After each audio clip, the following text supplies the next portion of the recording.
Hi മക്കളെ, Hamdan family വ്ളോഗിലേക്ക് എല്ലാവർക്കും സ്വാഗതം മക്കളെ. അപ്പോൾ എന്തൊക്കെയുണ്ട് വിശേഷങ്ങൾ? എല്ലാവർക്കും സുഖം തന്നെയല്ലേ? രാവിലെ ശനി ഞായറൊക്കെ മക്കൾ നല്ല ഉറക്കിലായിരിക്കും. അപ്പോൾ അതാ ഇന്നത്തെ ദിവസം ഞായറാഴ്ച ആണ്. എൻ്റെ ഹംദാനും ഹനാനും ടിയമോളൊക്കെ നല്ല ഉറക്കിലാണ്. ഹനാനും ഹംദാനൊക്കെ ഇടിക്കാനായില്ലേ? നോക്കി ഏയ്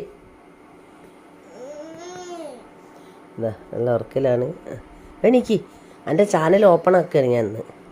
ചാനൽ എൻ്റെ ഹംദാൻ ഫാമിലി വ്ളോഗ് എന്ന് പറഞ്ഞാൽ എന്താ ഹംദാനാണ് കേട്ടോ. അതിൻ്റെ ആൾ കണ്ടോ, ഹംദാൻ ഫാമിലി വ്ളോഗ് ആണ്.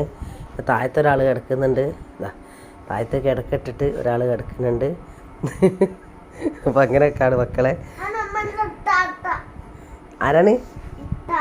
ആരാണ് കിടക്കണേ? ഓൻ്റെ എത്താത്ത കിടക്കുന്നുണ്ട് ഇവിടെ താഴത്ത്. എത്താത്തനെ എന്താ വിളിക്കല്? ഡി ഡി എന്ന് എത്താത്തനെ വിളിക്കുക. ഞാനും മക്കളൊക്കെ ഇവിടെ തന്നെ കിടക്കുക, റൂമിൽ തന്നെ കിടക്കുക. കട്ടിലിൻ്റെ മുകളിൽ ഞാനും ഹംദാനും കിടക്കും, താഴത്ത് ദിയമോളും ഹനാനും കിടക്കും. അങ്ങനെയൊക്കെയാണല്ലേ മക്കളും നമ്മൾ. അപ്പം എല്ലാവരും നമ്മളെ ചാനൽ കാണണം, ലൈക്ക് ചെയ്യണം, ഷെയർ ചെയ്യണം, സബ്സ്ക്രൈബ് ചെയ്യണം. പുതിയ വീഡിയോ കാണും. Bye bye. നമ്മൾ കുറച്ചേരം കിടന്നുറങ്ങട്ടെ. കുറച്ചേരം കിടന്നുറങ്ങട്ടെ എന്നോ? അതാണ് പറയേണ്ടത്.